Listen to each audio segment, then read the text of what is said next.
Noticias del mundo, actualidad y tendencias, política y enfrentamiento, periodismo y controversia. Bienvenido a tu canal Mundo al Día. Mucha atención, según la agencia de noticias Reuters, Estados Unidos estaría listo para lanzar una nueva fase de operaciones relacionadas con Venezuela en los próximos días. La información fue revelada a la agencia por 4 funcionarios del gobierno de Estados Unidos mientras la administración Trump intensifica la presión sobre el régimen de Nicolás Maduro. 2 de los funcionarios dijeron que las operaciones encubiertas serían probablemente la primera parte de la nueva acción contra el jefe del régimen. Los 4 funcionarios citados en la información de Reuters oraron bajo condición de anonimato debido a la delicadeza de la acción que califican como inminente por parte de Washington.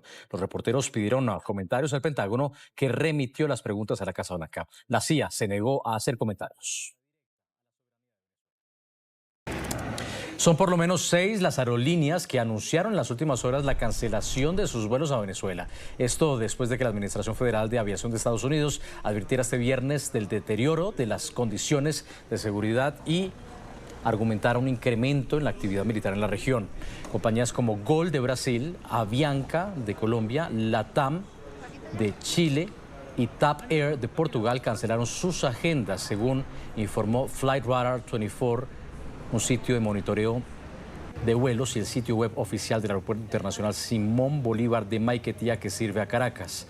Por su parte, Iberia dijo que evaluará la situación para decidir cuándo reanudarían los vuelos a Venezuela. La nueva alerta aeronáutica para el espacio aéreo venezolano señala riesgos para aeronaves en todas las fases de vuelo debido a maniobras militares y condiciones inestables. De acuerdo con la FAA de Estados Unidos, algunas aeronaves civiles recientemente reportaron interferencias en sus comunicaciones al transitar en este espacio aéreo. Entre tanto, el ministro de Defensa del régimen, Vladimir Padrino López, habló sobre el despliegue militar de Estados Unidos en el Caribe. Calificó la acción como injerencia y una amenaza directa a la soberanía de Venezuela. Nosotros rechazamos contundentemente maniobras, ejercicios y despliegues en nuestra área cercana de interés en Venezuela. Lo rechazamos con contundencia. Basta ya de amenazas. Basta ya de mentiras, de injurias. Basta ya de imposición del poder. Basta ya de manipulaciones, solamente por pretender preservar hegemonías regionales, locales. Los venezolanos manejan niveles de estrés muy altos a propósito de la situación política, económica y social de su país. Especialistas recomiendan controlar el consumo de noticias, seleccionar medios de comunicación y fuentes confiables para evitar problemas de salud debido a la expectativa por la posibilidad de un cambio político. Hoy los venezolanos manejan altos niveles de ansiedad. Desde las elecciones presidenciales el país no es el mismo. La persecución política, cientos de detenidos y ahora un despliegue militar estadounidense en el sur del Mar Caribe, esto mantiene en alerta permanente a toda la sociedad. Las decisiones que se toman a nivel político internacional tienen un impacto concreto en nuestras vidas. Los ciudadanos señalan que tanta información sobre Venezuela en las diferentes redes sociales les genera estrés adicional al que ya tienen a causa de la precaria calidad de vida. Tantas informaciones que hay que no, a veces no a quién creerle en realidad. Frente a esta realidad en la que los venezolanos no tienen control en la toma de decisiones, hay herramientas que pueden controlar los niveles de estrés. Lo primero, identificar lo que no está en mi control. Yo debo observarlo para informarme responsablemente como ciudadano. Hay ciudadanos que aprendieron a tomar medidas frente a la crisis política venezolana para informarse. Las redes, pero siempre pendiente de lo que es fake news. Con medios confiables. No ver noticias es la opción que algunos han adoptado. Puro estrés. Es mejor no ver nada. Y la clave es esa, decirle, apártate un poco de esa realidad tecnológica. Venezuela sigue siendo un país que genera mucha información que no solo afecta el estado de ánimo de quienes viven en el país, sino también a quienes huyeron a causa de la crisis.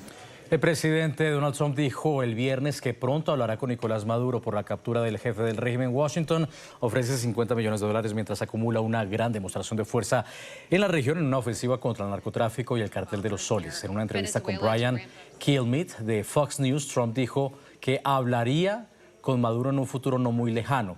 Agregó que no podía decir puntualmente sobre qué, pero insistió en que tenía algo muy específico por decirle. Trump reiteradamente rechazó proporcionar más detalles, pero dijo que Estados Unidos estaría muy involucrado. Los venezolanos observan con cautela la posibilidad de un acuerdo que abra la puerta a la salida de Nicolás Maduro del poder. La posibilidad de una conversación entre el presidente de Estados Unidos, Donald Trump, y Nicolás Maduro ha generado distintas opiniones entre los ciudadanos, algunos desilusionados por los fracasos del pasado. Hay un poco de desilusión porque creo que ya las personas estamos cansadas de tanta habladuría, de tanto diálogo y de nada de acción. Pues realmente lo que queremos hoy en día es ver más acción y menos palabras. Y todavía insiste en un nuevo diálogo que tampoco se va a conseguir nada. Es simplemente ganar tiempo como siempre se ha hecho. Súper desilusión diría yo, porque si no se consiguió nada en el pasado, ¿qué se puede conseguir ahorita en el presente? Otros venezolanos advierten que el presidente de Estados Unidos tiene como prioridad un cambio de régimen en Venezuela, mientras que Nicolás Maduro pretende ganar tiempo. Para los intereses de Trump es la salida de Nicolás Maduro como presidente y para Nicolás Maduro flexibilizar los criterios de Trump. Entonces no considero que por más diálogo que haya que Trump flexibilice sus condiciones o sus criterios. En un momento determinado los políticos pueden estarte diciendo una cosa y después, fíjate, ya quiere conversar con él. Entonces ojalá que todo eso salga para bien del venezolano. Mientras tanto, Nicolás Maduro, en una jornada de oración en el Palacio de Miraflores, apela a Jesucristo para, según él, evitar la guerra. Y en esta guerra espiritual por los derechos de nuestro pueblo y la humanidad, declaro que no es con ejército ni fuerza, sino con mi espíritu. La líder opositora y Premio Nobel de la Paz, María Corina Machado, señala que el renacer del país debe ir de la mano con la recuperación de los derechos ciudadanos. El renacer de Venezuela empezará cuando podamos volver a encontrarnos, a marchar sin temor y alzar juntos las banderas de la esperanza. Hasta ahora se desconoce la fecha en la que pudieran conversar Nicolás Maduro y el presidente de Estados Unidos, Donald Trump. La ganadora del Premio Nobel de la Paz, María Corina Machado, reafirmó su postura de quedarse en Venezuela. En entrevista con el jefe de opinión del diario estadounidense The Washington Post, Adam O'Neill, dijo estar convencida de acompañar al pueblo venezolano a pesar del riesgo que pueda representar para su vida y a pesar de que otros líderes hayan tenido que huir del país por la persecución y el hostigamiento del régimen de Nicolás Maduro. Tras la publicación del manifiesto de libertad que daría paso a la reconstrucción del país una vez se logre la transición política, Machado señaló que este es un punto de inflexión en la historia de Venezuela. Estoy convencida de que soy mucho más útil aquí, cerca del pueblo venezolano. Ellos lo saben, que estoy aquí, que nuestra lucha más importante se libra dentro de nuestra nación. Y he aprendido que incluso sin poder tocar a alguien se puede estar muy, muy cerca.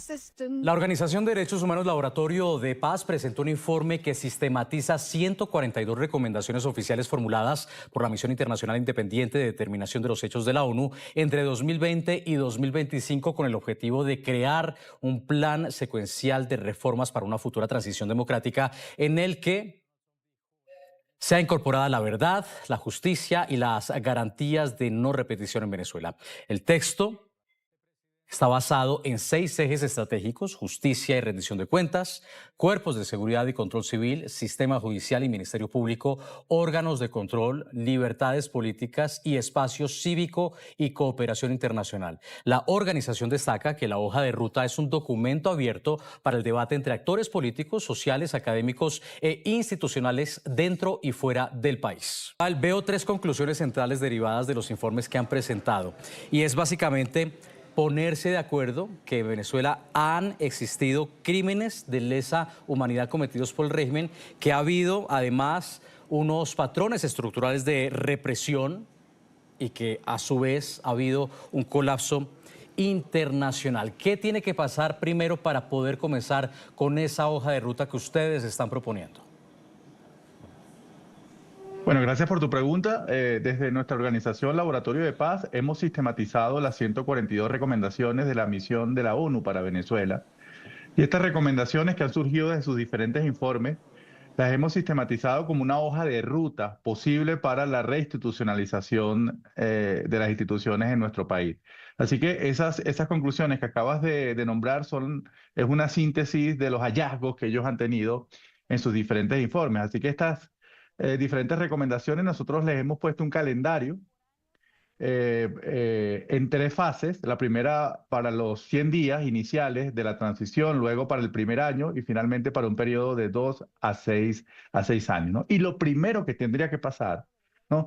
Cuando comenzara un proceso de transición son acciones para frenar el daño y tener garantías mínimas para comenzar a hacer una serie de reformas estructurales. Y cuando hablamos de detener el daño, por supuesto, lo primero que hay que hacer, como lo han recomendado esta misión de Naciones Unidas, es liberar inmediatamente a las personas detenidas de manera arbitraria y además darles una serie de garantías para que ellas no van a sufrir ningún tipo de represalia por haber estado en los centros de reclusión.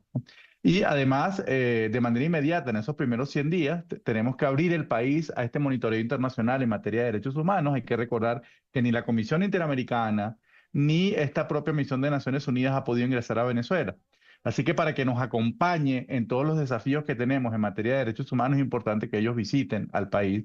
Y además, en esos primeros 100 días también hay que tomar medidas inmediatas para detener la violencia institucional, por ejemplo, suspendiendo a los agentes y los funcionarios que están siendo investigados a nivel internacional y que han sido señalados precisamente en esos informes, y además prohibir temporalmente en esos primeros 100 días las operaciones de algunos organismos como el SEBIN o la División General de Contrainteligencia Militar hasta que se realicen las auditorías necesarias. Pero estos primeros 100 días que ustedes trazan, para yo tener claridad en el asunto, ¿es un proceso que está contemplado eventualmente con el madurismo atornillado aún en el poder, o habría primero que garantizar la salida del régimen? Mira, por supuesto que todo esto está pensado en un proceso de cambio político, que inicie una transición, porque lamentablemente nosotros no vemos que haya una suficiente voluntad política en las actuales autoridades para realizar las reformas estructurales necesarias que permitan la recuperación del Estado de Derecho en Venezuela. Así que esto está pensado principalmente para un proceso de transición real, ¿no? Que nosotros creemos que obligatoriamente pasa por una sustitución de autoridades, independientemente que el chavismo o que los chavismos en plural, por supuesto, continúan protagonizando la vida política de Venezuela. Pero sería aceptable, por ejemplo, han salido en la prensa estadounidense muchos reportes que indicaban en su momento que funcionarios de alto calibre, por ejemplo, los hermanos Rodríguez, habrían negociado la salida de Nicolás Maduro a cambio de que ellos se quedaran en el poder. ¿Funcionaría realmente una transición con los mismos en el poder? Mira, aquí tiene que haber una sintonía de 2 lógicas que son diferentes pero que deberían sintonizar. Por un lado, por supuesto, el liderazgo político va a tomar decisiones en cuanto a las reformas políticas que deberían hacerse en el país para que se inicie esa transición. Y por supuesto allí va a estar todo lo vinculado a la mesa de negociaciones y los diálogos necesarios para que efectivamente esta transición pueda ser sustentable en el tiempo. Pero independientemente o de manera paralela a las decisiones que tome la clase política, estará la sociedad civil venezolana organizada, especialmente los familiares y las víctimas de violaciones de derechos humanos, presionando para que, por supuesto, hayan reformas estructurales en materia de derechos humanos y que se ofrezcan garantías de no repetición. Van a haber muchas tensiones, porque van a haber muchas cosas sobre la mesa, van a haber seguramente el apetito o la posibilidad de que se negocien niveles de impunidad, pero frente a eso la sociedad venezolana tiene que tener su propia agencia y desarrollar los anticuerpos necesarios para que se ceda la menor umbral de impunidad posible y que comiencen a darse las reformas para que si los delitos no se investigan y se sancionan a mediano plazo, puedan haber posibilidades de que eso finalmente se realice en un largo plazo. Pero a ver, yo pregunto nuevamente, ¿esto tiene que pasar ya con la restauración democrática y el cumplimiento de la elección popular de 2024 con Edmundo González como presidente legítimo de Venezuela? Efectivamente, para nosotros las organizaciones de derechos humanos tiene que haber un reconocimiento de los resultados del 28 de julio, ¿no? Creo que eso ha sido el principal hito de quiebre de la institucionalidad democrática en nuestro país y por supuesto eso tendría que pasar por un reconocimiento de los resultados que se dieron en esa fecha, que yo creo que es una demanda en la cual sintoniza amplios sectores de la sociedad venezolana. Así que, por supuesto, esto es una propuesta para poder ir caminando en esa dirección y que necesita, por supuesto, la mayor cantidad de consensos dentro de los diferentes liderazgos sociales y políticos del país. Una vez se inicie esa hoja de ruta que ustedes proponen de transición democrática en Venezuela, ¿cuánto tiempo le tomará al país recuperar su democracia, recuperar su salud como sociedad? ¿Cuántos años podrían ser suficientes para reparar y sanar a Venezuela de la crisis institucional, de la crisis democrática, de la crisis de los derechos humanos que ha dejado el régimen? Mira, el daño antropológico en la sociedad venezolana ha sido muy profundo. Y por supuesto yo creo que la reconstrucción de todo el tejido social, de las instituciones y la propia cultura institucional y democrática nos va a demandar mucho tiempo. Y en esta propuesta nosotros hemos contemplado prioridades no solamente para los primeros 100 días, sino también para el primer año y finalmente para el periodo de 2 a 6 años que se supone que sería la finalización de ese periodo presidencial que finalizaría en este proceso, o el primer presidente que finalizaría en este proceso de transición. Y allí nosotros hemos contemplado reformas constitucionales de largo aliento, porque allí, por ejemplo, hay que tipificar dentro de la Constitución y la normativa venezolana los crímenes de lesa humanidad. Tiene que haber una profesionalización completa de los cuerpos de seguridad. Hay que consolidar un modelo de justicia independiente y eficiente. Y finalmente tenemos que promover una agenda nacional de memoria, reparación y garantías de reparación para las víctimas en materia de violaciones a los derechos humanos, todo con la compañía, en nuestro caso, esa es nuestra propuesta, de los órganos internacionales que tienen mandato de protección en derechos humanos. Así que esta propuesta contempla medidas hasta 6 años, pero seguramente todos los desafíos que tenemos por delante los venezolanos van a demandar una mirada de muchísimo más a largo plazo. En ese enfoque, fíjese usted, el componente de justicia, de reparación, ¿por dónde pasa?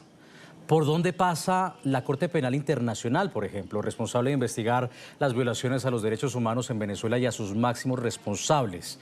¿Por dónde pasa la responsabilidad que tiene que asumir Nicolás Maduro? Mira, tu pregunta es muy importante porque esos dos procesos, es decir, los procesos de justicia a lo interno y de reformas estructurales para realmente tener un sistema de administración de justicia, jueces, fiscales, una defensoría del pueblo, verdaderamente al servicio de los ciudadanos, independientemente de todas las reformas que tenemos que promover a lo interno, esos procesos de justicia internacional tienen que mantenerse, deben mantenerse y seguramente van a ofrecer resultados en algún momento. Así que en este plan, como lo sugiere la propia misión de Naciones Unidas, hay una cooperación permanente, internacional y estratégica con estos organismos internacionales para, por un lado, permitirles la plena operación dentro del país, en el caso de la oficina de la Corte Penal Internacional, que pueda operar de manera plena, que pueda tener acceso a todas las instituciones y toda la información pública y estatal necesaria, y que además, no solamente en el caso de los delitos de lesa humanidad que se están investigando y que en algún momento tienen que arrojar un nombre de responsable, no solamente en esos casos, sino que también en el conjunto de reformas necesarias en materia de justicia, en materia de reforma a derechos sociales, también ofrezcan ese acompañamiento. Así que, por supuesto, una transición en Venezuela no es posible sin el acompañamiento cercano, permanente de la comunidad internacional, y nosotros vamos a pedir que ese acompañamiento sea permanente por parte de estos organismos internacionales de derechos humanos. Yo le reformulo la pregunta porque evidentemente en estos procesos son muchos los sapos que finalmente hay que tragarse, según algunas de las perspectivas que entran en choque. Nicolás Maduro va a tener que asumir sus responsabilidades o, como algunos especulan, se le terminaría permitiendo salir de Venezuela hacia un país aliado como Rusia, Cuba o Turquía con tal de salirse de Venezuela. Sí, bueno, para un defensor de derechos humanos, como es mi caso, nosotros nunca vamos a avalar ningún tipo de niveles de impunidad, ¿no? Para nosotros, parte de nuestro mandato es promover la impunidad cero y que, por supuesto, las diferentes víctimas de violaciones a derechos humanos puedan ser resarcidas en su derecho a la justicia. Así que en nuestro caso nosotros vamos a pedir la responsabilidad no solamente de Nicolás Maduro, sino de los altos mandos. Aquí lo importante de la Corte Penal Internacional es que precisamente investiga esas cadenas de mando y esas responsabilidades hacia arriba de las autoridades intelectuales, por supuesto, tienen como principal responsable a Nicolás Maduro. Así que nosotros, como defensores de derechos humanos, como acompañantes de las víctimas, vamos a pedir que precisamente los altos jerarcas del gobierno venezolano, incluyendo por supuesto a Nicolás Maduro, puedan responder ante la justicia. Y si como consecuencia de la negociación política que van a hacer los líderes políticos, se le permite en una primera instancia salir y tener un primer momento de impunidad, las organizaciones de víctimas y las organizaciones de derechos humanos no vamos a descansar hasta que Nicolás Maduro y los diferentes responsables violadores de derechos humanos puedan rendir cuentas ante la justicia venezolana o ante la justicia internacional. Así que es importante reiterar que las violaciones de derechos humanos no tienen caducidad en el tiempo y la justicia va a venir tarde o temprano. Usted también hacía en este reporte un barrido por el acompañamiento internacional que el Laboratorio de Paz considera imprescindible al lado de Naciones Unidas, de la Corte IDH, de la CIDH. ¿Qué otro mediador creíble ven ustedes a nivel internacional? Porque ha surgido, por ejemplo, la figura de Brasil, ha surgido la figura de Colombia, que está sugiriendo una transición con un gobierno compartido. ¿Ustedes ven en estos países credibilidad alguna cuando muchas veces su narrativa parece haber estado orientada a darle más oxígeno al régimen de Nicolás Maduro, cuando ya ha habido anteriormente iniciativas entre Colombia, México y Brasil infructuosas? Bueno, en mi opinión personal, el presidente Gustavo Petro ha perdido la posibilidad de convertirse en un mediador creíble para las diferentes partes. Porque un mediador, por supuesto, tiene que tener algunos principios de independencia, de criterio, para que genere confianza en el proceso, ¿no? Y si desde el inicio tú lo identificas como aliado de una de las partes, por supuesto, ese tipo de mediación va a ser infructuosa. Como mediación, él puede ser asesor técnico de las autoridades venezolanas, pero no como mediador. Sin embargo, todavía vemos en la figura del presidente Lula da Silva la posibilidad de él encabezar un mecanismo de mediación efectivo, ¿no? Si bien hay algunas afinidades ideológicas, él ha sido muy cauteloso, a diferencia del presidente Petro en sus opiniones sobre Venezuela. Y además por el peso regional, por el peso geopolítico que tiene Brasil, puede liderar una iniciativa latinoamericana para acompañar y presionar por este proceso de transición. Fíjate que todo el protagonismo que tiene Estados Unidos en el conflicto venezolano fue por el vacío que dejaron los países de la región luego del 28 de julio. En el caso de Colombia, en el caso de México y en el caso de Brasil, ellos decidieron dejar la situación del fraude hasta allí, digamos, no continuar presionando y dejaron un vacío que ha sido ocupado por Estados Unidos. Sin embargo, todavía hasta el día de hoy Brasil puede liderar.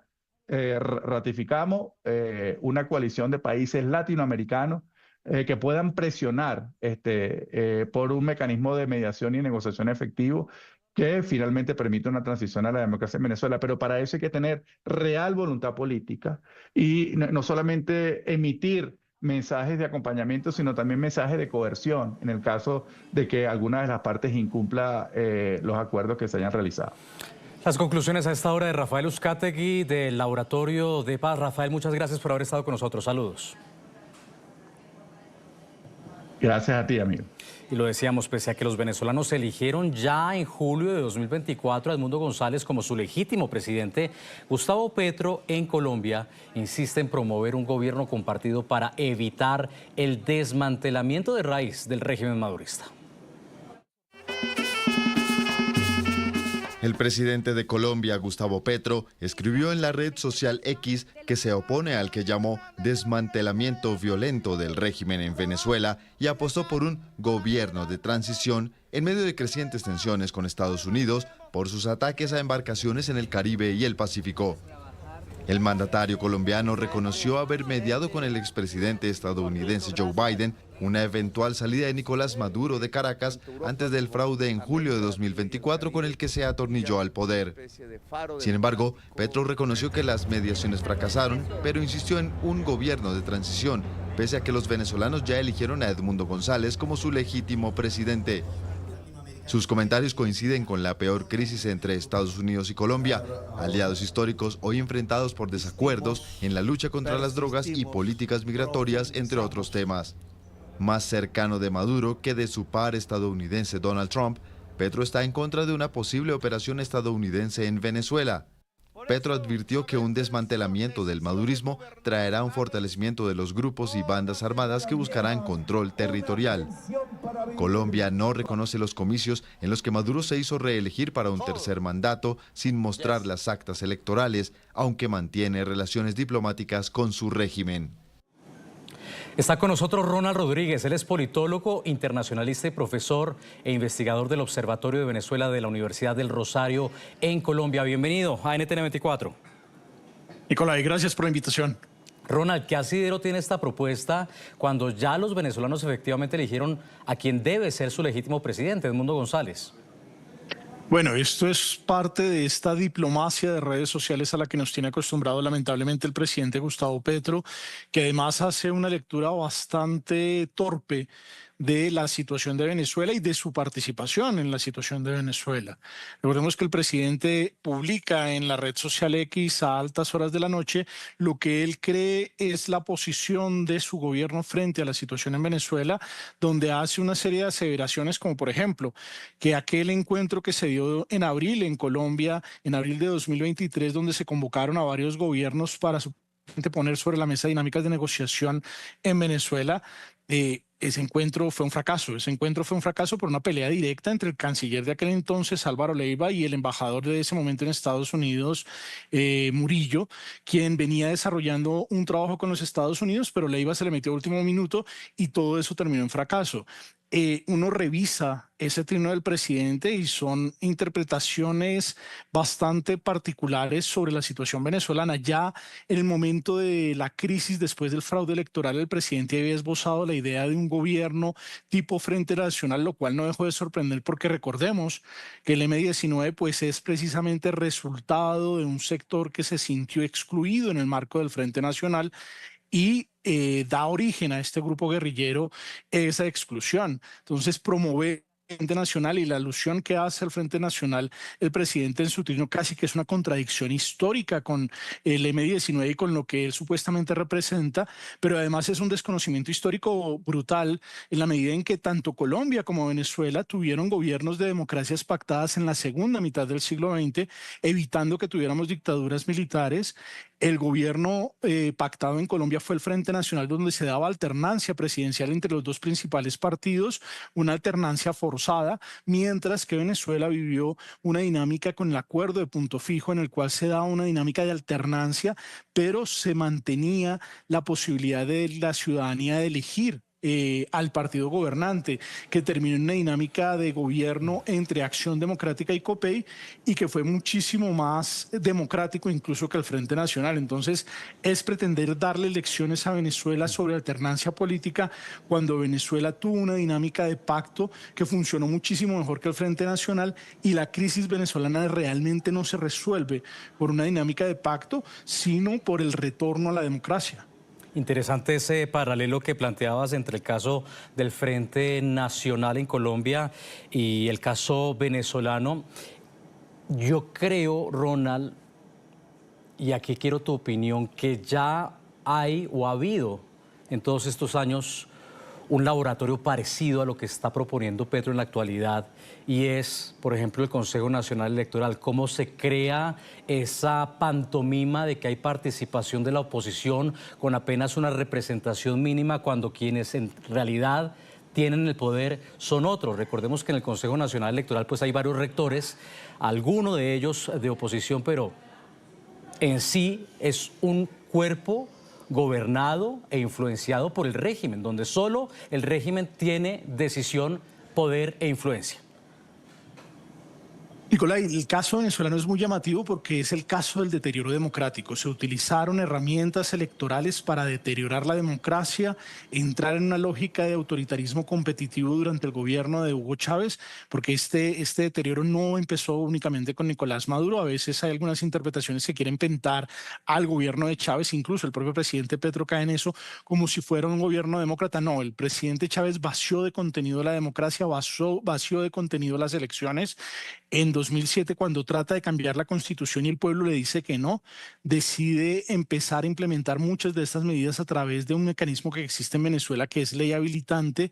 Y finalmente, cuando llega Nicolás Maduro ya no cuenta con ningún tipo de respaldo popular. La oposición le gana a la Asamblea Nacional limpiamente en 2015 y en lugar de reconocer esa victoria que incluso le permitía, como bien lo señalas, a la Asamblea Nacional elegir los rectores del Consejo Nacional Electoral, el régimen de Maduro decidió ya darle la vuelta de tuerca a la situación y el 1 de mayo de 2017 convoca una Asamblea Nacional Constituyente y para muchos politólogos, entre los cuales me incluyo, es el inicio de la dictadura en Venezuela ya formalmente, ya cualquier apariencia de democracia, de elecciones, queda completamente borrada del mapa y el régimen asume una dinámica dictatorial.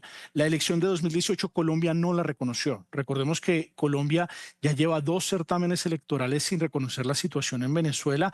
En 2018 el régimen hizo una elección. En el caso venezolano los periodos presidenciales son sexenios, son 6 años en el poder y en 2018 el entonces presidente Juan Manuel Santos no reconoció esa elección porque no la consideraba ni competitiva ni democrática e incluso recordemos que en ese momento ya había un alto nivel de represión.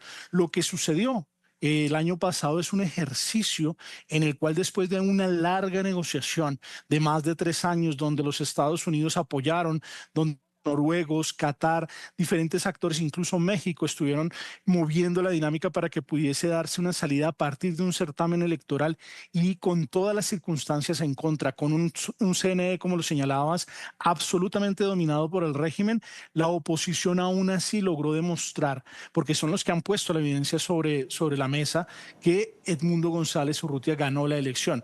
El régimen venezolano no es dictadura porque se haya robado las elecciones de 2024.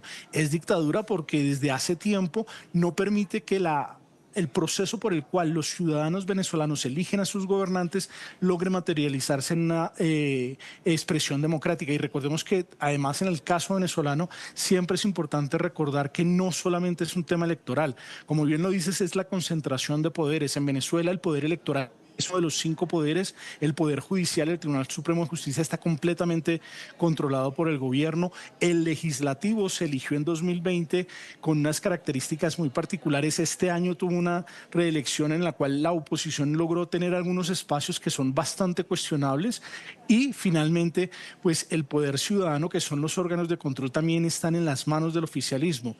Venezuela no es una democracia, no la podemos tratar como una democracia y Colombia debe entender que su vecino más importante, con el que comparte 2.219 kilómetros de frontera, en la cual conviven más de 12 millones de personas, es una dictadura y tenemos que actuar en consecuencia. No es la única dictadura, lamentablemente, con la que convivimos. Tristemente vivimos un momento de repunte autoritario.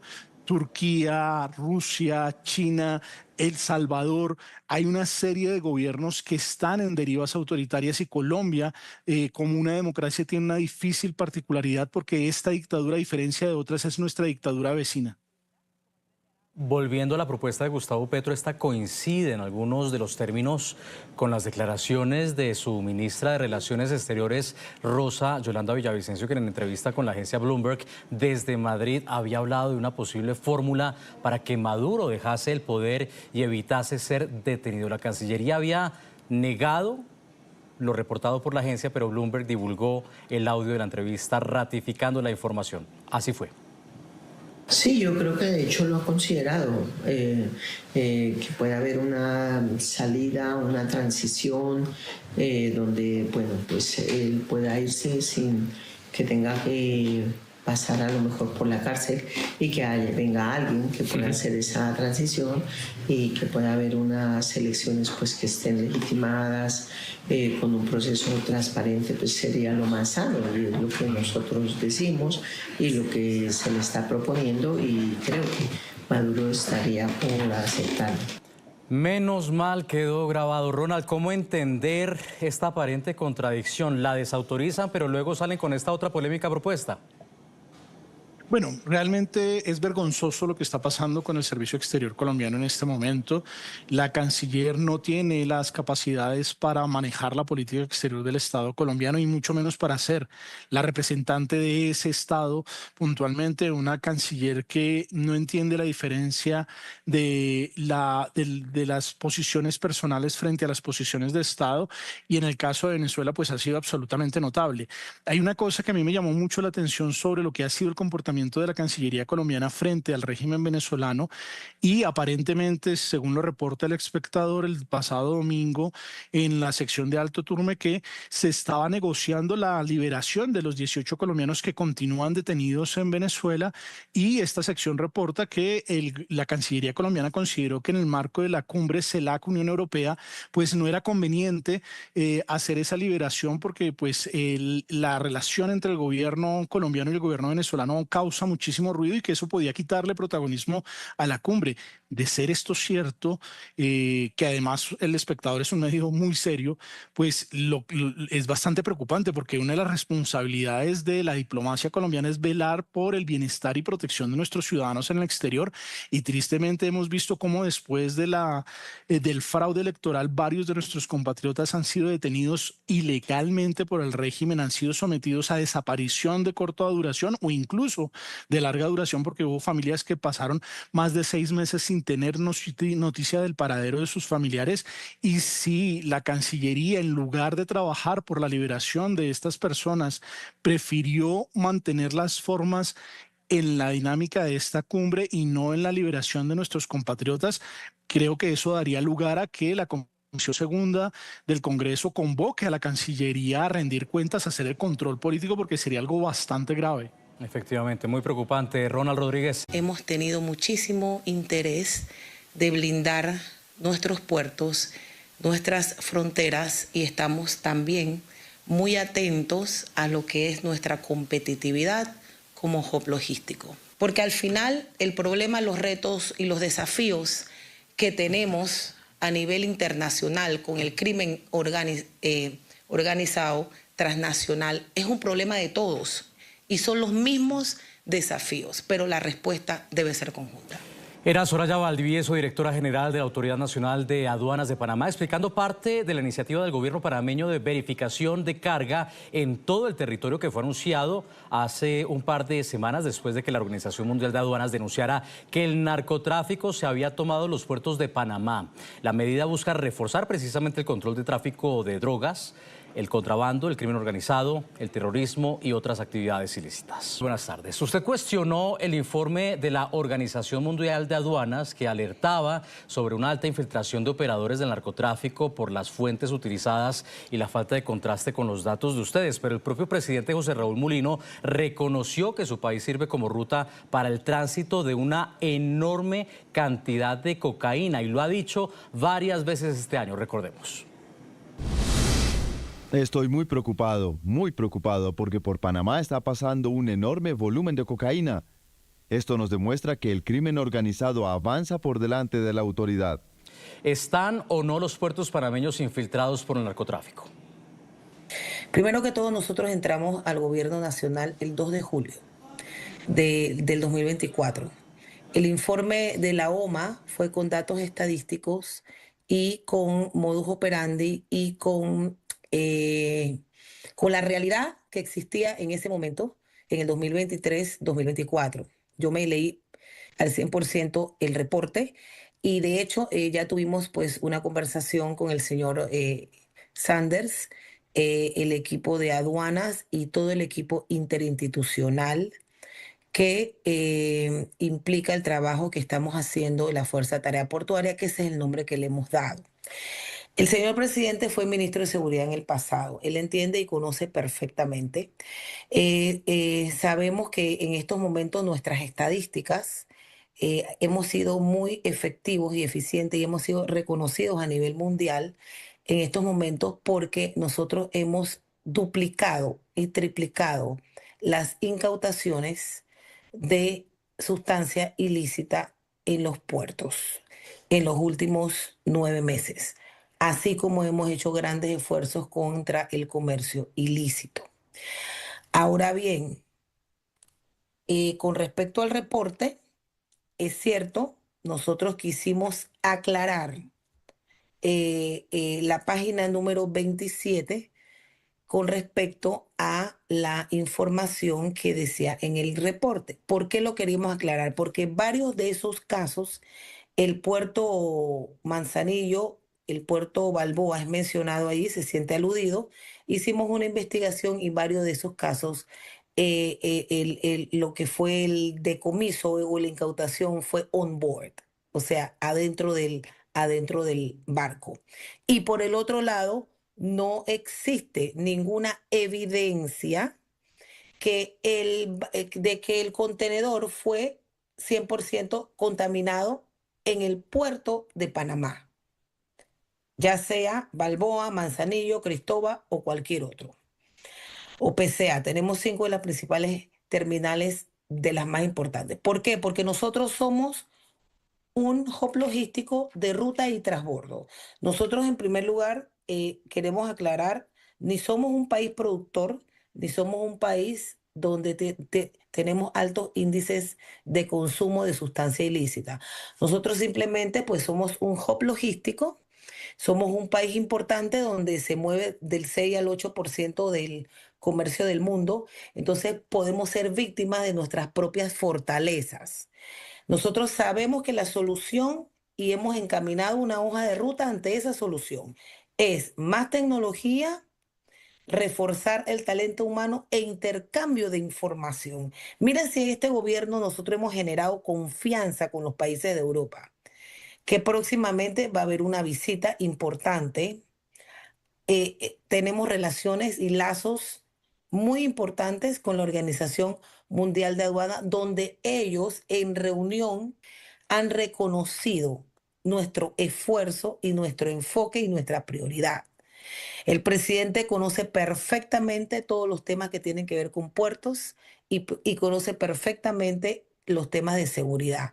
Entonces, ha sido un hecho histórico que el presidente, sin precedentes, preocupado por la situación que viene de atrás, de 5, 10, 15, 20 y 30 años, porque los retos y desafíos con respecto a la contaminación son retos y desafíos de todos los países del mundo y de Latinoamérica. Sí, ahora, con el masivo despliegue militar de Estados Unidos contra el narcotráfico, ¿han identificado ustedes algún cambio en el flujo de drogas que pasa por Panamá? ¿Se ha reducido la droga que identifican que va hacia Estados Unidos o ha aumentado la que va a Europa? ¿Se ha reducido la cantidad de droga que encuentran o al contrario sigue fluyendo? Bueno, número uno, nosotros como hub logístico de clase mundial hemos incrementado los movimientos de contenedores por nuestros puertos. Eso es una realidad. Nosotros hemos incrementado las incautaciones, pero los modus operandi varían. Cuando tú aprietas por un lado, pues las organizaciones criminales buscan la otra forma. Siguen marcando los principales países de donde viene las sustancias ilícitas, algunos de los países de Latinoamérica, y siguen siendo los países de destino, principalmente en nuestras rutas, los países de Europa. Nosotros al mismo tiempo hemos fortalecido el área terrestre. Acabamos de inaugurar un escáner en la vía terrestre. En estos momentos estamos hablando de que tenemos aproximadamente 7 escáneres operativos entre vías terrestres y vías marítimas. Pero el modus operandi de dónde viene la sustancia ilícita y hacia dónde va, en realidad en los últimos 4 años no ha variado mucho. Lo que sí ha variado es que nuestro nuevo equipo de narcóticos ha triplicado las incautaciones y hemos sido felicitados por muchas de las agencias, tanto de Estados Unidos como de otros países amigos, por las grandes incautaciones. Eso no quiere decir que ahora pasa más droga. No, ahora lo que estamos haciendo es que estamos incautando más droga en Panamá. Claro, y es que Algunos de los bombardeos que forman parte de este despliegue en el Caribe de Estados Unidos contra el narcotráfico pasaron justamente por el canal de Panamá. Ahora, respecto a uno de los países de origen de la producción de cocaína, ya que usted habla de las rutas, como por ejemplo lo es Colombia, el presidente Mulino de Panamá subrayaba esta semana que hay un incremento desmedido y descontrolado. Esto decía. El aumento del narcotráfico por Panamá se debe al incremento desmedido y descontrolado de la producción de cocaína en Colombia. ¿Realmente ha influido en la cantidad de drogas que pasa por Panamá, como lo decía Mulino? ¿Quiénes controlan el negocio del tráfico de drogas en Panamá? ¿Carteles mexicanos, carteles colombianos? ¿Qué saben ustedes? Obviamente siempre lo que es la política internacional o la política que lleva ese país en su momento va a tener algún tipo de influencia. Sin embargo, nosotros podemos reconocer que siguen habiendo muy buenas relaciones de intercambio de información con lo que son los estamentos de seguridad y la parte militar de Colombia y de los otros países de la región. Pero sí, definitivamente que todos estos cambios de orden político, pues siempre de una u otra forma va a trastocar la estrategia regional que se marcó en algún momento dado. Ustedes anunciaron una purga contra funcionarios corruptos en los puertos que le dan vía libre al tráfico de drogas en Panamá. ¿Cómo va esa purga allí, en el Istmo? Mire, la aduana trabaja mano a mano con la fuerza pública, policía, SENAN, Consejo de Seguridad, Ministerio Público, y ese ha sido el éxito, que ya no trabajamos en islas.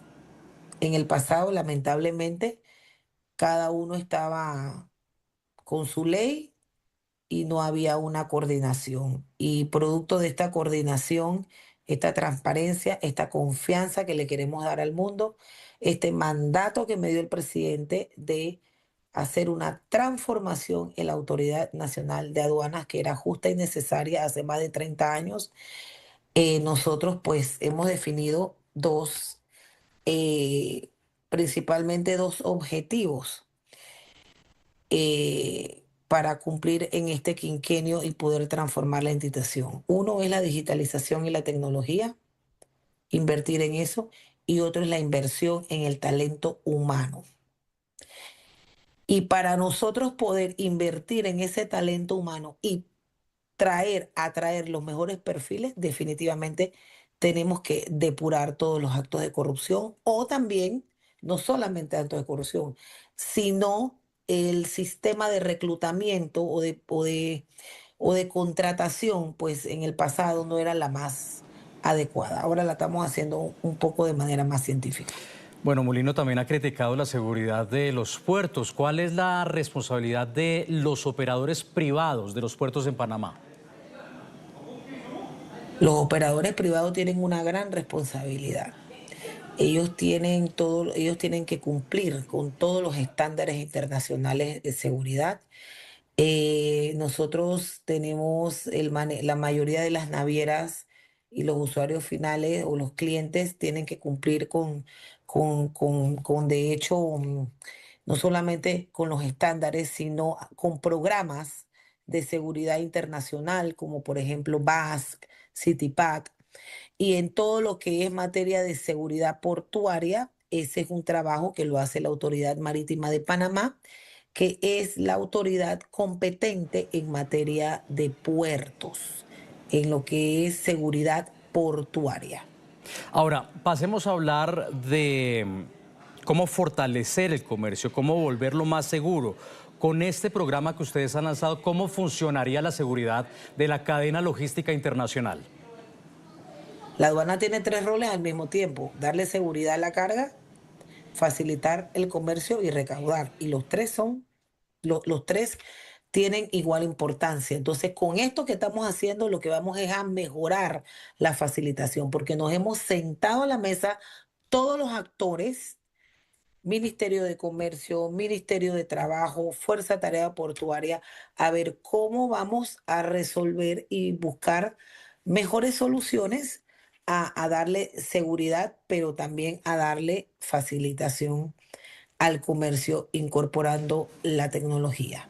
Siempre hay innovación porque por supuesto el narco se está reinventando, está tratando de esquivar a las autoridades. ¿Cómo están respondiendo ustedes? ¿Qué nuevas estrategias están lanzando en materia de tecnología?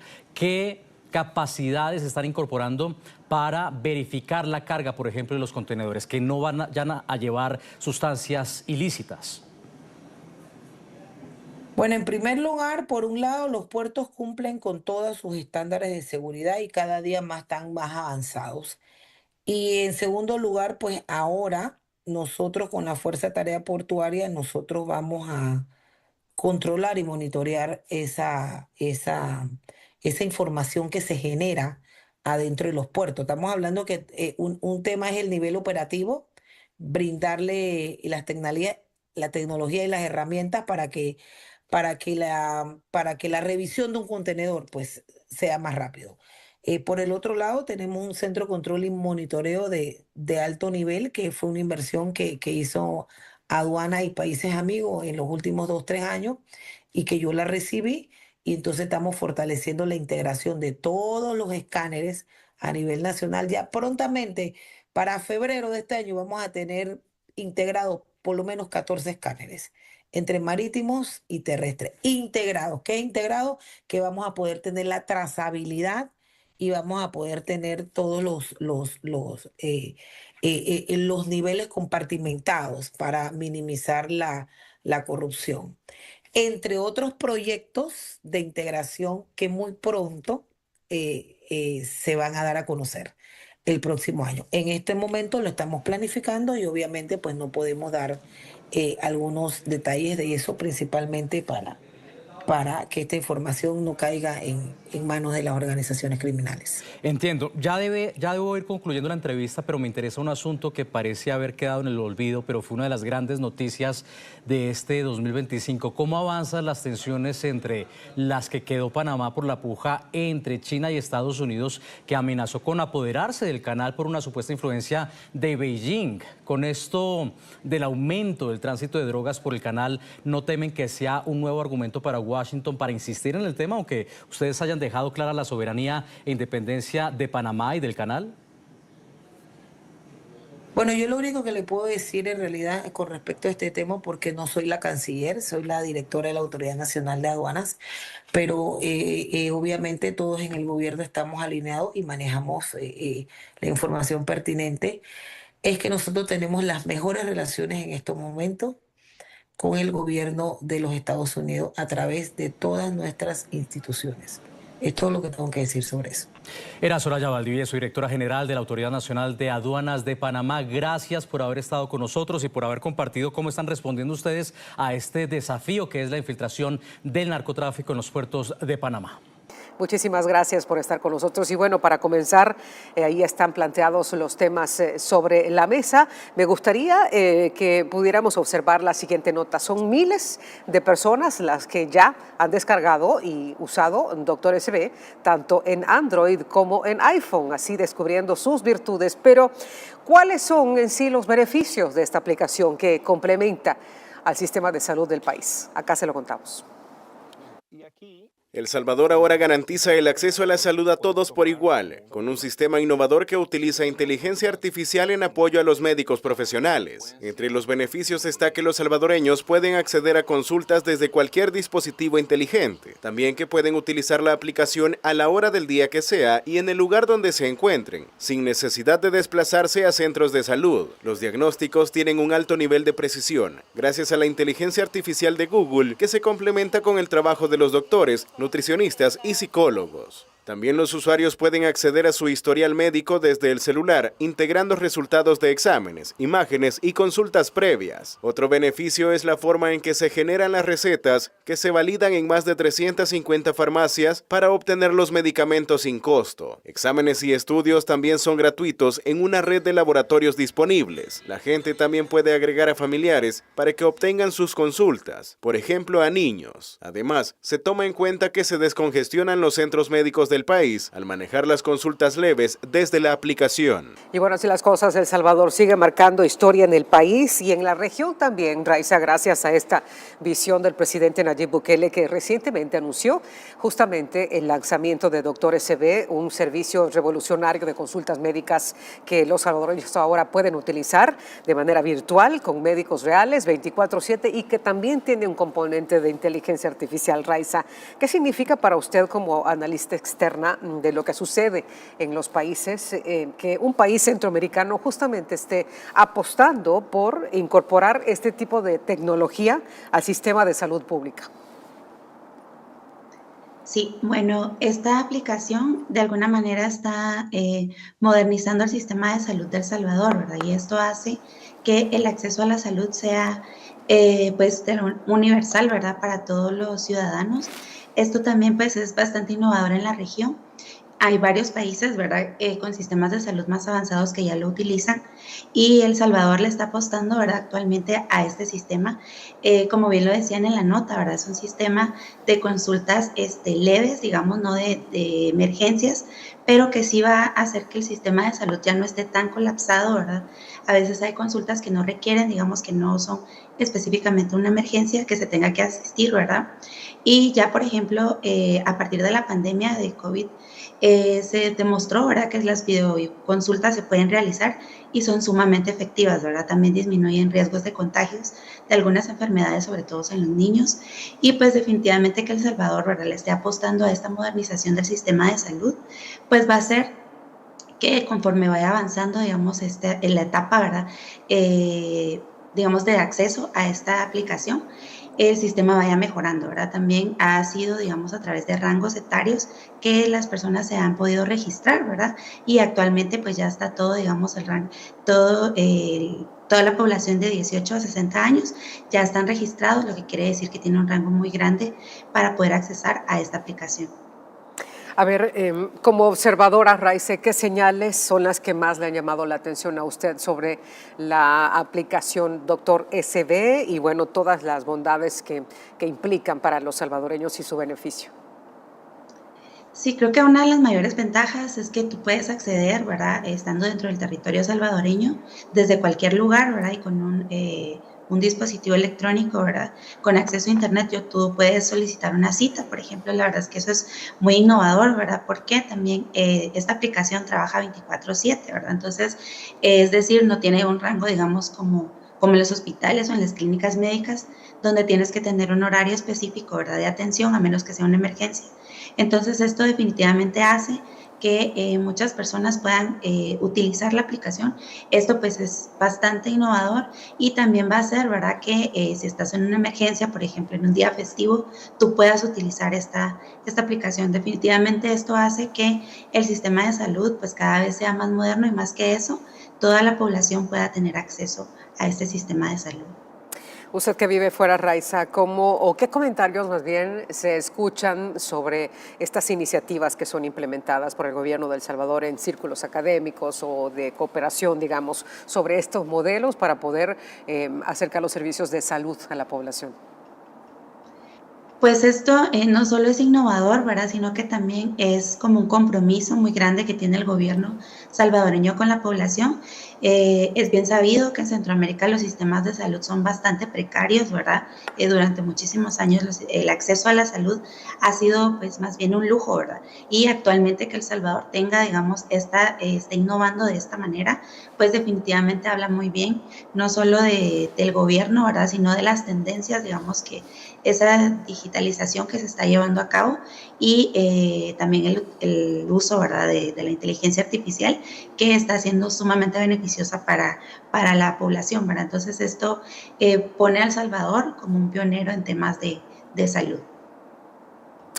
¿Qué ventajas competitivas puede darle a un país adelantarse en salud digital, Raiza, frente a otros países de la región? ¿Cuáles son esas ventajas?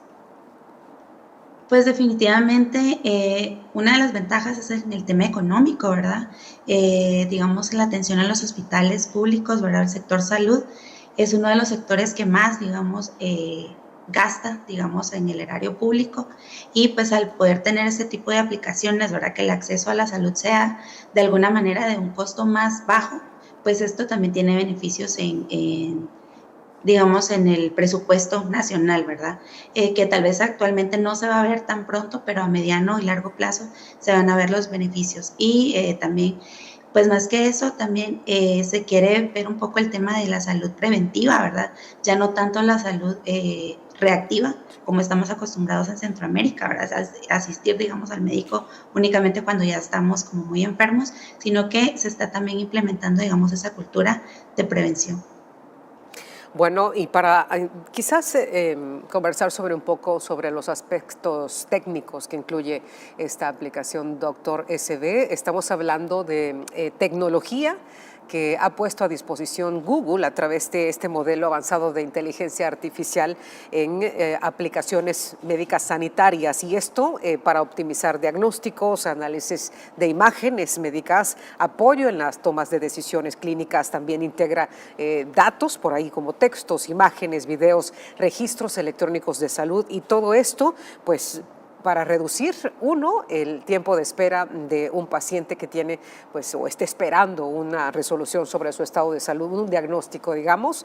Dos, pues, obviamente, el trasladarse a centros de salud hospitalarios o unidades de salud, que a lo mejor muchas personas o muchas familias que viven en zonas rurales o en zonas alejadas, pues, tienen dificultades para poder trasladarse a estos centros, y esto, pues, mejora no solamente el tema de los tiempos, sino también la calidad de la atención, porque más allá de hacer una consulta y preguntar sobre, a ver, los síntomas, doctor, me siento así o me siento asá, pues también hay una situación que descomplica, vamos a decir, el tema de hacerse una prueba, un análisis de sangre o un análisis de imágenes, porque a través de la misma aplicación pues los ciudadanos van a poder acceder a un centro de estos servicios para que puedan realizarse este tipo de exámenes que luego serán leídos por esta tecnología y poder tener un diagnóstico más rápido. Sí, esto hace que, como bien lo mencionabas, ¿verdad? También no es únicamente una consulta, sino que también darle un seguimiento, si así lo necesitara un paciente, ¿verdad? El tema, por ejemplo, de los exámenes o de recetas. Entonces, de alguna manera la aplicación está pues muy bien pensada, es decir, está integrando, digamos, todo el aspecto de salud, es decir, desde la consulta hasta el seguimiento y también pues si se dejara medicamentos o exámenes para poder seguir, digamos, en esta aplicación, poder seguirlos revisando, ¿verdad? Entonces, es una aplicación muy completa, ¿verdad? Que se ideó, digamos, como bien lo mencionabas, para que muchas personas, sobre todo en las áreas rurales, ¿verdad? Que el acceso a la salud es limitado de alguna manera, no hay tantos centros asistenciales o no hay no se puede realizar tantas consultas médicas. Entonces esto va a hacer que la población desde cualquier punto, desde cualquier lugar dentro del territorio salvadoreño pueda tener acceso a estas consultas y también un seguimiento. Desde perspectiva de políticas públicas, ¿qué factores suelen determinar, según su experiencia como analista, si un proyecto innovador logra consolidarse en el tiempo? Bueno, actualmente pues la aplicación es sumamente nueva, sin embargo, ¿verdad? Al cabo de un año, por ejemplo, ya habrán indicadores y medidores que puedan, digamos, demostrar, ¿verdad?, la viabilidad de esta aplicación, ¿verdad? Mucho de eso puede ser cómo va a bajar la consulta, digamos, presencial en los centros asistenciales de mayor afluencia, no solo en las áreas urbanas, sino también en las áreas rurales. Esto va, digamos, estos indicadores van a poder demostrar, digamos, cómo la aplicación está siendo sumamente efectiva, ¿verdad? Y también el nivel, digamos, de consultas que se puedan realizar a través de esta aplicación, es decir, también personas que tienen alguna molestia médica y no realizan las consultas, digamos, de manera presencial en los centros asistenciales, pero sí la van a realizar a través de la aplicación, ¿verdad? Entonces, creo que todo esto va a hacer que a través de estos indicadores, ¿verdad?, que se pueden ya hacer medibles, digamos, en un primer trimestre, en un semestre, ya pueda ver cómo la población la está utilizando. Y también me parece que está siendo muy efectiva la campaña, digamos, de concientización o de introducción a la aplicación para que la población la pueda utilizar, y ya en un futuro más cercano ya se pueda hacer, pues dejar como una política pública establecida, ya no solo como una aplicación, sino que se pueda quedar establecida. La nueva aplicación que fue lanzada hace algunos días atrás por el presidente Nayib Bukele, que se llama Doctor SB, y cómo esta está impactando en la forma en la que los salvadoreños pueden ahora acceder a los servicios de salud pública. A ver, me gustaría también que observáramos lo siguiente. Cada vez son más salvadoreños que están utilizando esta atención médica digital que ha habilitado el gobierno en el nivel primario, debo decir, de salud. Es de uso fácil, soluciones rápidas, accesibles y sin pérdidas de tiempo en traslados o largas esperas. Es parte de lo que destaca la población con la aplicación Doctor SB. Vamos a ver lo que opina. Javier Hernández tiene 34 años y llevaba casi una semana lidiando con síntomas de gripe. Trabaja de lunes a domingo, pero decidió buscar una alternativa que no implicará pasar horas esperando en una clínica. Descargó la aplicación Doctor SB para agendar una consulta y en cuestión de minutos ya la tenía asignada. La plataforma le notificó el horario exacto y solo tuvo que esperar unos instantes para ser atendido por un médico, quien le brindó el diagnóstico y las indicaciones. ¿Cuándo inició la tos? Aproximadamente hace 4 días. Tras finalizar la consulta, Javier se dirigió a la farmacia más cercana, donde pudo retirar su tratamiento sin complicaciones. De verdad que fue una experiencia amigable porque la cita médica fue de una manera fácil, rápida y en menos de 15 minutos tuve mi cita médica.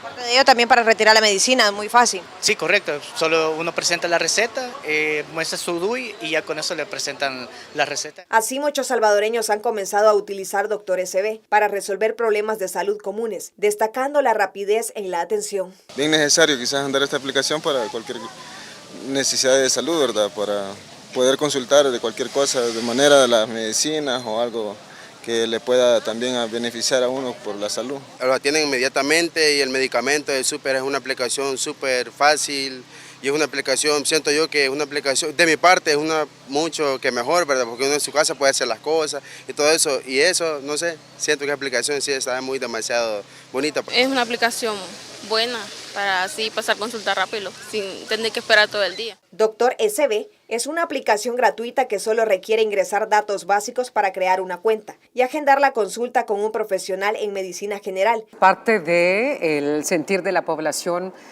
usuaria ya de esta aplicación Doctor SB y cómo pues está impactando directamente su vida, accediendo de forma más rápida y sencilla a los servicios de salud.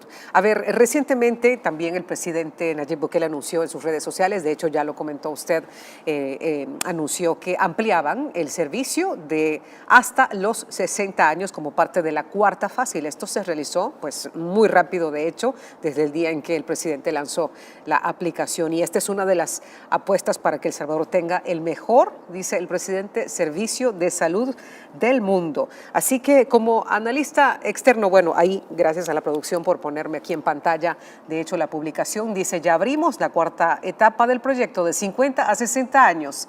Y en otras palabras, doctor, bueno, ahí hace la referencia al usuario de Doctor SB, ya está disponible para todos entre los 18 y 60 años y ya casi estará abierto para todos los salvadoreños. Atención médica asistida por inteligencia artificial, medicamentos, imágenes, estudios de laboratorio, salud mental, nutrición y mucho más, todo completamente gratis.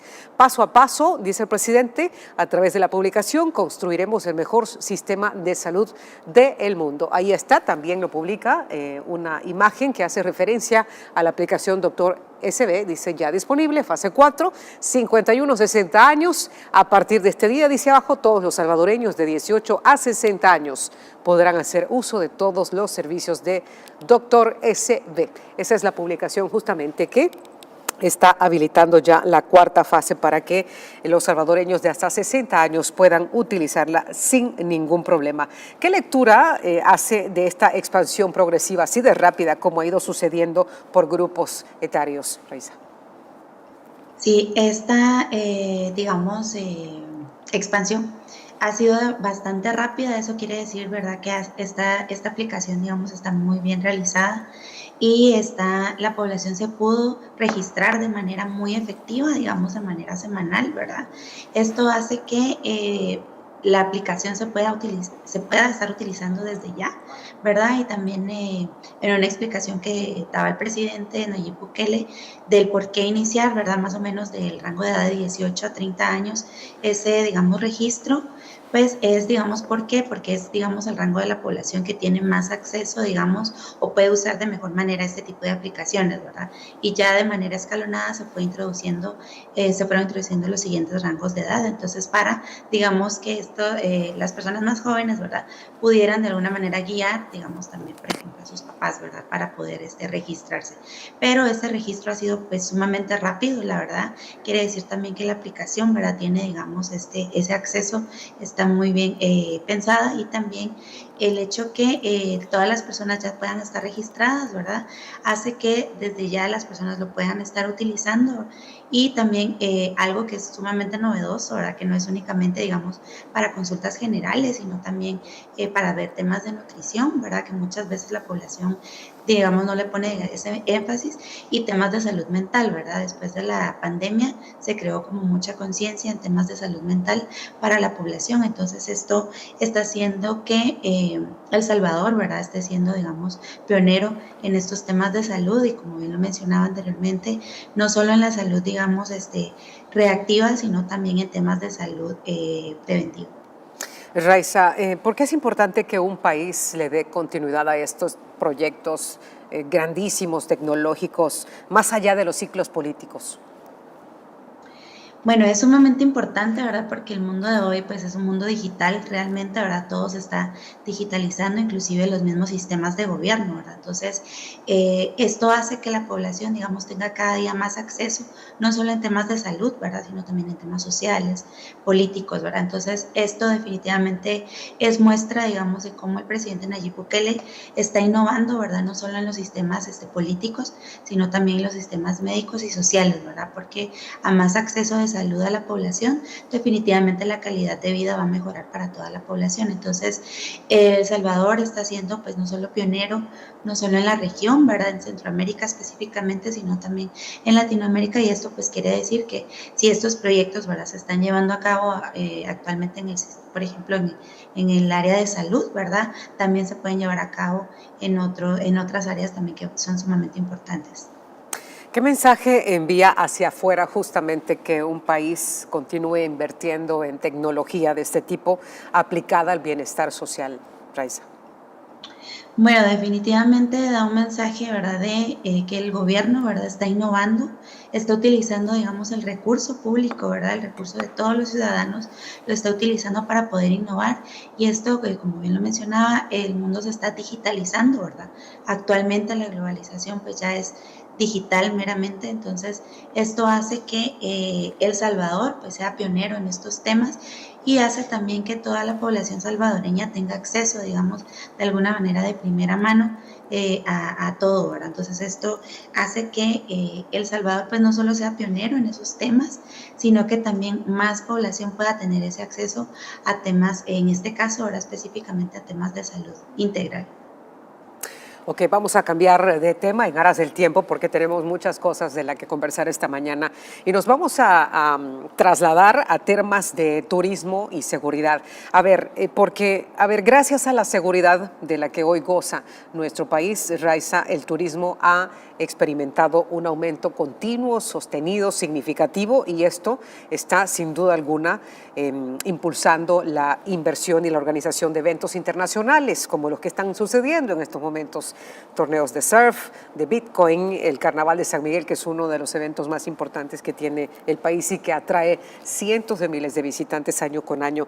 Cabe destacar también que en los últimos años se está reflejando un aumento considerable de visitantes, no solamente nacionales, obviamente de la diáspora, que continúan visitando mucho más seguido que antes su país, porque ahora ya no temen el asedio de la delincuencia, sino también visitantes internacionales. Ahí estos ingresos pues significan una contribución directa al sector, al PIB del país, ¿no? Consolidando al país como uno de los destinos de crecimiento más rápido a nivel mundial, y esto gracias a las políticas de seguridad principalmente.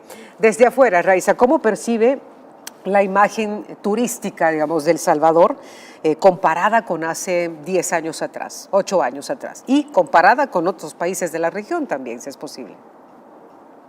Sí, bueno, actualmente El Salvador, ¿verdad?, está siendo pionero en temas de turismo, como bien lo mencionabas, ¿verdad? Esto inició con el combate frontal, digamos, a las pandillas hace algunos años, ¿verdad?, cuando inició el presidente Nayib Bukele su primer periodo presidencial, y pues a través de esto, ¿verdad?, ya de este clima de seguridad que se tiene actualmente, que ya pues también El Salvador, como es bien sabido, es un referente a nivel mundial en temas de seguridad y combate a la criminalidad. Esto hizo que, digamos, el panorama en el sector turismo, ¿verdad?, se fuera abriendo, digamos, como ese abanico de oportunidades, y El Salvador lo está aprovechando muy bien, ¿verdad? Es decir, El Salvador descubrió, digamos, qué tipo de turismo podía ofrecer, ¿verdad? No solo en la región, sino a nivel mundial, y eso es lo que ha hecho, ¿verdad? También ha albergado muchísimos eventos internacionales que atraen año con año, ¿verdad?, a muchos turistas, no solo de los países del norte de Centroamérica, por ejemplo, Guatemala y Honduras, ¿verdad?, que también forman parte, digamos, de las personas que más visitan El Salvador, sino que también, como bien lo mencionabas tú, también atrae muchísimo a la diáspora, ¿verdad?, que anteriormente no visitaba, digamos, con tanta frecuencia el país, o también ciudadanos, ¿verdad?, de Estados Unidos, de Latinoamérica como tal, ¿verdad? Entonces, esto está haciendo que todos estos ingresos sean el PIB, digamos, de El Salvador esté creciendo, ¿verdad?, anualmente, ¿verdad? Hay muchos datos que el gobierno ha proporcionado, y también datos de varias organizaciones mundiales del turismo, por ejemplo, de ONU Turismo, que demuestran que El Salvador es un referente también en temas del sector turismo. Y también, ¿verdad?, anteriormente habían varios países de Centroamérica que ofrecían, digamos, esa experiencia, por ejemplo, Costa Rica, Panamá, pero actualmente es El Salvador, digamos, el que está liderando esta oferta turística que a la población, pues no solo a lo interno de El Salvador, sino que población de la región cada vez visita más El Salvador. Y cómo este se concatena con la situación de seguridad que ahora mismo vive el país. Vamos a puntualizar en lo que está sucediendo. Por ejemplo, recientemente El Salvador realizó el Bitcoin histórico, que es organizado por la Oficina Nacional de Bitcoin los días 12 y 13 de noviembre en el Palacio Nacional. Esto fue en el corazón del Centro Histórico de San Salvador. El Bitcoin histórico es un festival que combinó charlas, talleres interactivos, actividades familiares gratuitas. Entre los organizadores que participaron está el empresario mexicano Ricardo Salinas Pliego, el autor Jeff Booth, el desarrollador Mac Mellers y el comediante Russell Brand. Además, durante el mes de noviembre se han llevado a cabo 3 torneos de surf en las playas El Sunsal, La Libertad, Punta Mango. Esto queda en el oriente del país, y esto ha generado el ingreso de muchísimos turistas de diferentes países. Es de destacar que iniciando noviembre en la playa El Sunsal se llevó a cabo también la final del longboard. Se realizó del 5 al 9, atrayendo a surfistas de diferentes partes del mundo. Siempre en El Sunsal, del 10 al 14 de octubre, estará el stand-up paddle, realizado por segunda vez en el país. El primer evento de esta modalidad de surf se llevó a cabo en el 2019. La semana pasada también en Punta Mango, oriente del país, estuvo la final del Campeonato Latinoamericano de Surf Alas Pro Tour. Participaron atletas de Estados Unidos, de Europa, de Asia, Australia, y se llevó a cabo del 17 al 22 de noviembre. Justamente este fin de semana finalizó también. Una de las grandes apuestas para promover el turismo en el país es la celebración del 66 la edición número 66, debo decir, del Carnaval de San Miguel, que por primera vez ha sido organizado por el gobierno salvadoreño, con esto propósito de que turistas nacionales e internacionales pues vivan de una mejor experiencia. Este carnaval justamente se llevará a cabo el sábado 29 de noviembre en el centro de la ciudad de San Miguel y va a tener como invitado especial a Juan Luis Guerra, y se espera una asistencia masiva de más de 1 millón de personas que van a asistir a este carnaval de San Miguel. Y bueno, así, Raiza, grandes eventos internacionales han puesto al país y lo continúan haciendo en el mapa. ¿Qué impacto tienen estos en poner a países en las vitrinas de la percepción global, sobre todo del turista, a la hora de hacer sus decisiones, y del inversionista también, a la hora de tomar sus decisiones en cuanto a dónde invertir su dinero, en qué países va a desarrollar sus proyectos? Sí, bueno, El Salvador ya alberga, ¿verdad?, múltiples eventos de talla mundial, ¿verdad?, de manera, digamos, en conjunto con el gobierno, ¿verdad? Entonces creo que ese es el mayor respaldo que cualquier inversionista puede tener y ha tenido, ¿verdad? Es el gobierno el que está dándole, digamos, como ese visto bueno a todos estos eventos, ¿verdad? Y los está, digamos, cobijando de alguna manera, ¿verdad? Entonces eso hace que cualquier inversionista que pueda llegar a El Salvador, ¿verdad?, o cualquier inversionista también nacional, ¿verdad?, que quiera ya invertir en sector turismo, pues de alguna manera sepa y pueda entender el hecho que es el gobierno como tal el que está apostándole también a esto, ¿verdad? Es decir, esta marca país que El Salvador está creando, que ya se tenía, pero no tenía tanto auge como lo tiene actualmente, ¿verdad?, está haciendo que muchísimas personas de todo el mundo, ¿verdad?, puedan llegar no solo a los eventos, puedan asistir, ¿verdad?, a estos eventos de talla mundial que El Salvador está albergando de manera simultánea muchas veces, ¿verdad?, sino que también puedan pensar o repensar en una inversión en El Salvador, ¿verdad? ¿Y esto qué hace? Esto genera empleo, esto genera ingresos para la población y por ende, ¿verdad?, también una calidad de vida y que la economía del país vaya fluyendo año con año. De acuerdo. Hay otro tema que también, en aras del tiempo, porque ya nos queda muy poco, me gustaría retomar con usted, Raiza, y es este acuerdo comercial recíproco en El Salvador y Estados Unidos, o entre ambos países, más bien dicho, que van a dinamizar aún más la economía nacional. Este acuerdo de comercio recíproco busca justamente dinamizar esta economía, eliminar aranceles. Ahí se habla de atraer inversiones, facilitar el comercio bilateral. Ahí hay acuerdos que han tomado ambas naciones y compromisos que tienen a base, digamos, a grandes rasgos, pues facilitar trámites, quitar grasa, digamos, burocrática para poder agilizar que las cosas suceden, un tema de aranceles, también temas de requisitos y, bueno, una serie de características. ¿Cómo interpreta Raiza desde afuera el anuncio del marco hacia un acuerdo comercial recíproco entre El Salvador y Estados Unidos, y qué significa esto para los salvadoreños? O sea, ¿cuál será el impacto directo para todos? Sí, pues recientemente, ¿verdad?, este acuerdo bilateral en materia comercial se quedó establecido de Estados Unidos con El Salvador, ¿verdad? Entonces, esto, pues, primero que nada es una señal de que Estados Unidos y El Salvador está en sus relaciones bilaterales en su mejor momento, ¿verdad?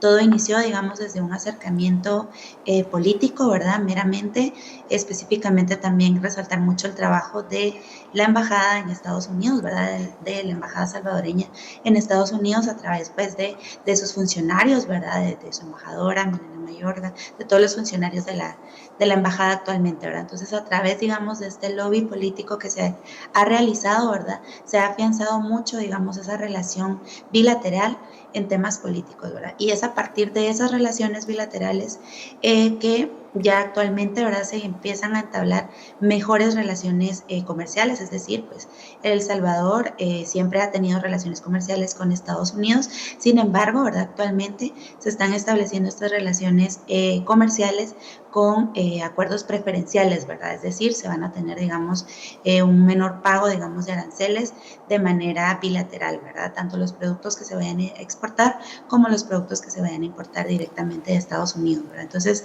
esto, pues, tiene múltiples beneficios para ambas naciones, ¿verdad? Por ejemplo, para El Salvador representa muchos ingresos, ¿verdad? Por ejemplo, para pequeños productores hay ciertos productos, ¿verdad?, que van a tener, digamos, este arancel preferencial, ¿verdad? Hablando un poco, por ejemplo, del tema del café, por ejemplo, ¿verdad? Entonces, muchos pequeños productores de alguna manera van a poder introducir al mercado estadounidense, que es un mercado grandísimo, ¿verdad? Sus productos. Entonces, todo este acuerdo, ¿verdad?, bilateral de manera comercial, pues es muy beneficioso para el tema en términos económicos para el país. ¿Qué mensajes